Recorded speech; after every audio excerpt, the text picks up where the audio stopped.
বন্ধুরা, আজ শরীরটা খুব একটা ঠিক নেই, তাই ভিডিও বানাতে একটু দেরি হয়ে গেল।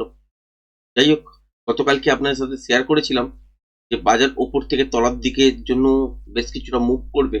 সেক্ষেত্রে খেয়াল রাখবেন ঠিক এই জোনটা, যেটা শেয়ার করেছিলাম 25,880 থেকে 860, এই জোনটার মধ্যে থেকেই যদি বাউন্স নেয় উপরের দিকে, রেঞ্জ বাউন্ড বাজার হওয়া সত্ত্বেও কিন্তু বাউন্স নিতে পারে এবং সেই বাউন্সটাতেই কিন্তু কাজ পাবেন। আবার এক্স্যাক্টলি এই সব জায়গা থেকেও কিন্তু শর্টের পজিশনও তৈরি হবে। যাই হোক, আজকের দিনে যদি বাজারকে দেখেন, সেক্ষেত্রে প্রথম মুভটা জানা সত্ত্বেও যে বাজার 25,880 থেকে 860-এর কাছাকাছি আসবে, সেটা জানা সত্ত্বেও কিন্তু এখানে ট্রেডিং সেট আপ করা সম্ভব হয়নি, কারণ প্রথমে বাজার খোলার পরই তলার দিকের জন্য মুভ করেছিল। তারপরে আলটিমেট এখান থেকে উপরে ওঠার সময় একটা ছোট্ট স্ক্যাল্পিং বাইং সেট আপ করেছিলাম। তারপরেই একটা রেঞ্জ বাউন্ড বাজারের অনুযায়ী একটা সেলিং সেট আপ অ্যাপ্লাই করেছিলাম এবং খুব সুন্দর প্রফিট দিয়েছিল আজকের দিনে। তারপরে এইটা হওয়ার পর আলটিমেট এখান থেকে যে বাজার উপরের দিকের জন্য ঘুরবে সেটা বোঝা যাচ্ছিল, কিন্তু সেই জায়গাটা কনফার্মেশন ছিল না। তাই এই সব জায়গায় একটা যখন কনফার্মেশন আসে, সেখান থেকে একটা ছোট্টখাট্ট স্ক্যাল্পিং করেছি। আর এই মুভটা খুব সুন্দর দেওয়া হয়েছে, আজকের দিনে খুব সুন্দর মুভ পাওয়া গেছে এই মুভটা। এবার যদি দেখেন কালকের দিনের জন্য কি হবে, কালকের দিনের জন্য এই রেঞ্জটাকে কিন্তু খেয়াল রেখে চলবেন। এর ওপরে গ্যাপ আপ খুলুক বা ফ্ল্যাট খুলুক, বা ধরুন ফ্ল্যাট খোলার পর তলার দিকে কিছুটা ডাউন সাইড আসুক, আসার পর এই লেভেলটাকে ব্রেক করুক, ব্রেক করা মাত্রই কিন্তু মনে রাখবেন এখান থেকে আপ সাইডের দিকের জন্য মুভমেন্ট কতটা পর্যন্ত হতে পারে। উপরের দিকে কিন্তু এই রেঞ্জটা খেয়াল রাখবেন, যেটা হচ্ছে 26,080 থেকে 100, এই জায়গাটা কিন্তু খেয়াল রাখবেন। এটা 20 পয়েন্ট ব্রাফার ধরে নেবেন, নয় দেখবেন যে 26,080, 88 এর মধ্যে গিয়ে স্কোয়ার আপ হচ্ছে, বা যদি দেখেন যে 100 এটা ক্রস করছে, তাহলে 120 এই রেঞ্জটার মধ্যে গিয়ে দাঁড়িয়ে যাবে। তো এই উপরের দিকে এই মুভমেন্টটা আসা উচিত। এরপরে উপরের দিকের জন্য চলবে কি চলবে না সেটা ইন্টারডেতে ফ্রেশ প্রাইস অ্যাকশন ডিসাইড করবে, এবং কালকের দিনে এমন বাজার হবে না আলটিমেট এখান থেকে উপরের দিকের জন্য খুব বড় মুভমেন্ট হতে পারে, সেরকম সিচুয়েশন কালকের দিনে আসবে না। মোটামুটি ভাবে এই রেঞ্জটাই কিন্তু দেখতে পাওয়া যায়। যদি দেখেন যে একেবারেই 25,975 এই রেঞ্জটাকে ব্রেক করার পর সোজা মুভ এই জায়গাটার কাছাকাছি পর্যন্ত হয়েছে এবং সাস্টেন করছে, আলটিমেট বুঝে যান যে এর পরেও কিন্তু মুভমেন্টটা জারি থাকবে। সেটা লাইভ হাই গিয়ে কনভার্ট হলেও হতে পারে, সেই জন্য এখানে pattern intraday fresh price action অনুযায়ী হয়ে যাওয়ার দরকার, তবেই কিন্তু আলটিমেট উপরের দিকের জন্য মুভটা যাবে।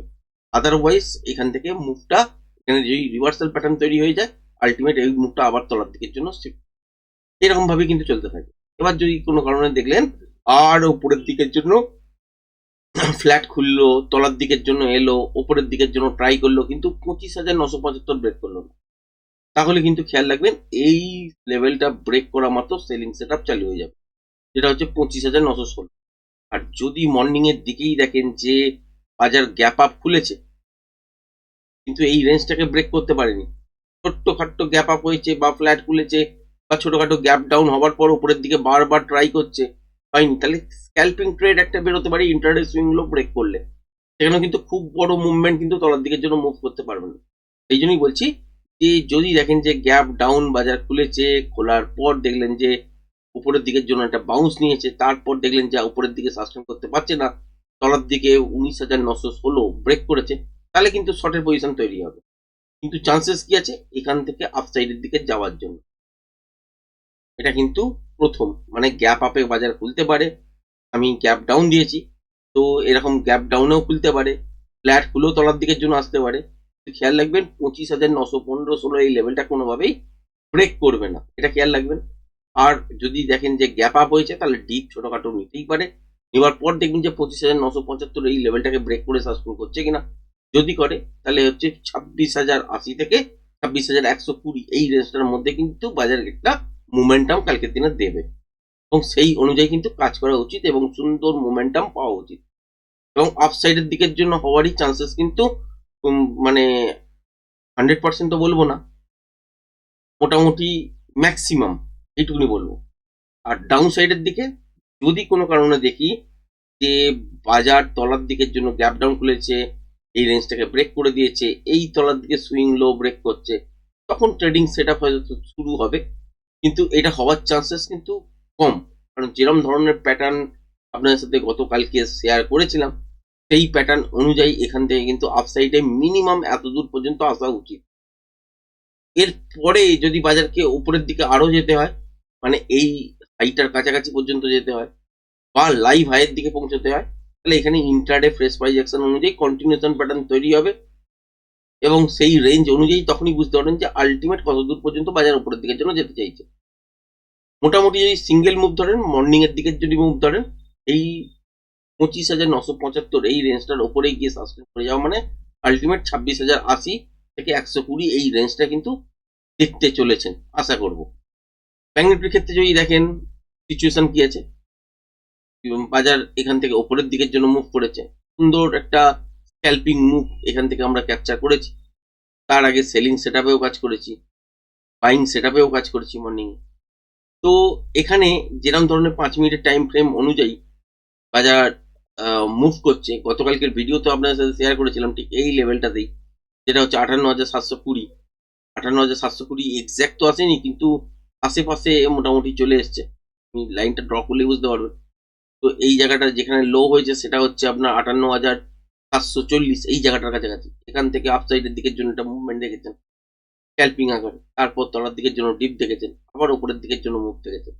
তো এখানে নিফটির তুলনায় এখানে বাজার একটু অন্যরকম চললেও কিন্তু এখানে আজকের দিনে কিন্তু স্টেবল মুভ দেখিয়েছে আপসাইডের দিকে। কত দূর পর্যন্ত মুভমেন্ট হতে পারে এখানে, এই মুভটা কিন্তু কন্টিনিউ হতে পারে যদি দেখেন যে নিফটি 25,975 একটা ডিপ নেওয়ার পর, মানে গ্যাপ ডাউনেই খুলুক বা ছোটখাটো গ্যাপ আপে খোলার পর তলার দিকে জোর ডিপ নিই, যাই করুক না কেন, ওই ডিপ নেবার পর যদি দেখেন যে 25,975 এই লেভেলটাকে ব্রেক করছে, সেক্ষেত্রে ব্যাংক নিফটিকেও আপনারা উপরের দিকের জন্য মুভ দেখতে পাবেন এবং সেটা 59,480 থেকে 500 এই জোনটার মধ্যে কিন্তু টার্গেট আপনারা পাবেন। এই জায়গাটা থেকে উপরে আরো এই 59,520 এটাকে একটা জোন ধরে নেবেন, এর মধ্যে কিন্তু টার্গেট ফার্স্ট পেয়ে যাবেন ঠিক এই রেঞ্জটার মধ্যে। এবার কি হবে যে এর উপরেও যদি বাজারকে চলতে হয়, তাহলে এখানে ইন্টারডেতে ফ্রেশ প্রাইস অ্যাকশন অনুযায়ী প্যাটার্ন তৈরি করবে, কন্টিনিউশন প্যাটার্ন, তবে এখান থেকে আপসাইডের দিকের জন্য যেতে পারবে। আদারওয়াইজ রিভার্সাল প্যাটার্ন করলে এই মুভটা এখানেই শেষ, এখান থেকে আবার তলার দিকের জন্য মুভ করতে শুরু। এই হচ্ছে সিচুয়েশন। বাট যদি প্যাটার্ন তৈরি করতেই হয়, কালকের দিনে বড় মুভমেন্ট দেখতে আশা করি পাবেন না। এই একটা মুভি পাবেন, তারপর দেখবেন বাজার হয়তো তলার দিকের জন্য কিছুটা ডিপ নিয়েছে, সেখানে স্ক্যাল্পিং যদি করার পজিশন থাকে সেখানে করা যাবে, কিন্তু মোস্ট প্রবাবলি করা সম্ভব হবে না, হয়তো দেখা যাবে। যাই হোক, তারপরের দিন হয়তো নেক্সট দিন এই মুভটা কিন্তু আবার আপসাইডের দিকের জন্য কন্টিনিউশন প্যাটার্ন যদি তৈরি হয়, তাহলে ব্রেক করবে এবং সুন্দর একটা মুভমেন্ট আপসাইডের দিকের জন্য পাবেন। কিন্তু যদি আবার রিভার্সাল প্যাটার্ন তৈরি হয়, এখানে এইসব জায়গা থেকেই তলার দিকের জন্য শার্প ফল কিন্তু আবার পাবো। তো এই জায়গাটা আপনাকে খেয়াল রাখতে হবে, যেটা হচ্ছে 59,478-80 এই জায়গাটা, এর ওপর কি ধরনের প্যাটার্ন তৈরি করছে তার ওপর ডিপেন্ড করবে বাদ বাকি মুভটা উপরের দিকে যাবে নাকি তলার দিকে আসবে। কিন্তু তার আগে এটাই বলতে পারি যে নিফটিকে খেয়াল রাখবেন, 25,975 ওপর ডিপ নেবার পর যদি কন্টিনিউ শাসন করতে শুরু করে দেয়, তো নিফটি ওপরের দিকে 26,080, 100, 120 যখন যাবে, ব্যাংক নিফটিও কিন্তু এখান থেকে ওপরের দিকে 59,478, 500, 520 এই রেঞ্জটার মধ্যে আপনারা কিন্তু বাজারটাকে দেখবেন। তারপর কন্টিনিউশন প্যাটার্ন তৈরি হবে, সেই অনুযায়ী মুভ হবে। হতেই পারে যে গ্যাপ ডাউনে বাজার হয়তো খুললো, দেখতে পেলেন যে ব্যাংক নিফটিতে হয়তো গ্যাপ ডাউন খুললো, গ্যাপ ডাউন খোলার পর তলার দিকে কিছুটা ডিপ নিল, তারপর উপরের দিকের জন্য মুভ করবে, হতেই পারে। এটা কতদূর পর্যন্ত কনসিডার করা যেতে পারে, এই সুইং লোটা পর্যন্ত কনসিডার করা যেতে পারে। এই পর্যন্ত লো এলেও এখানে কিন্তু সেলিং সেটআপ তৈরি হবে না, যেটা হচ্ছে 59,000, 59,020 এই জোনটাতে। আর যদি কোনো কারণে দেখলেন যে এর তলাতেই গ্যাপ ডাউন হয়ে গেল বাজার, এসব জায়গায় গ্যাপ ডাউন হয়ে গেল, তারপর দেখলেন যে এই রেঞ্জটাকে ব্রেক করে উপরের দিকের জন্য চলছে, তাহলেও হতে গেলে কি হবে যে বারবার আবার এখানে কিন্তু রিটেস্ট হবে। মানে এই রকম এই রেঞ্জটাকে ব্রেক করে যদি সাস্টেন করতেই হয়, তাহলে দেখবেন যে এই সব জায়গায় এই রকম টাইপের সিচুয়েশন ক্রিয়েট করবে, বারবার তলায় আসার চেষ্টা করবে কিন্তু আসতে পারবে না, সেক্ষেত্রে তখন অফসাইডের দিকের জন্য যাবে, তার আগে এমনি নর্মাল ভাবে যাবে না। আবার যদি দেখা যায় যে বাজার গ্যাপ ডাউনে খুললো, উপরের দিকে একটা বাউন্স নিল, বাউন্স নেবার পর দেখলেন যে আর সাস্টেন করতে পারছে না, তলার দিকেই কিন্তু কন্টিনিউ চলে আসছে, কিন্তু খুব বেশি তলাতেও পড়ছে না। আলটিমেট কিন্তু এখান থেকে আপসাইডের দিকের জন্য মুভমেন্ট হবে না, তখন মুভমেন্টটা তলার দিকের জন্য ইন্ট্রাডে বেসিসে শিফট হবে। ফার্স্ট টার্গেট করতে কি কোথায় পাবেন, এই সব জায়গায় এই জোনটার কাছাকাছি পাবেন, যেটা হচ্ছে 59,860, এই জায়গাটা। এটাকেও ব্রেক করলে তলার দিকে এই সুইং লোয়ের কাছাকাছি, যেটা হচ্ছে 58,720, এই জোনটা পর্যন্ত নেমে আসতে পারে এই সিচুয়েশন অনুযায়ী। আদারওয়াইজ বাজার এক্সপেক্ট করবো যে বাজার যদি কালকের দিনে গ্যাপ ডাউনেও হয়, তলার দিকে ছোটখাটো ডিপও নেয়, আর নিফটির ক্ষেত্রে যদি 25,916 এই রেঞ্জটা ব্রেক না করে, আর ব্যাংক নিফটির ক্ষেত্রে যদি 59,018, 20 বা 59,000 এই রেঞ্জটা ব্রেক না করে, তাহলে এখান থেকে একটা বাউন্স আমরা দেখবই। নিফটির ক্ষেত্রে 26,080, 120 এই রেঞ্জটার মধ্যে একটা টার্গেট দেখবো। আর ব্যাংক নিফটির ক্ষেত্রে আমরা এখান থেকেও একটা বাউন্স দেখবো, সেটা হচ্ছে 59,480 থেকে 520 এই রেঞ্জটার মধ্যে কিন্তু একটা টার্গেট এক্সপেক্ট করবো যে ওপরের দিকে হবে। এরপর ইন্টারডেতে ফ্রেশ প্রাইস অ্যাকশন তৈরি হবে, তারপরেই ডিসাইড করতে পারবেন এই মুভটা কোন দিকে আবার শিফট হবে। সেটা আপসাইডের দিকের জন্য হতে গেলে কন্টিনিউশন প্যাটার্ন তৈরি করতে হবে, সেই অনুযায়ী প্রজেকশন লেভেল ড্র করতে হবে, সেই অনুযায়ী আপনার টার্গেটও দেখতে পারবেন, যেটা পিয়ারসেট লেভেল। আদারওয়াইজ যদি রিভার্সাল প্যাটার্ন হয়, সেই রিভার্সাল প্যাটার্নটাকে ফার্স্ট আইডেন্টিফাই করতে হবে, তারপর সেটাকে প্রজেকশন লেভেল ড্র করতে হবে, তারপর টার্গেট যখন সেট হবে সেটাকেই বলা হয় পিয়ারসেট লেভেল।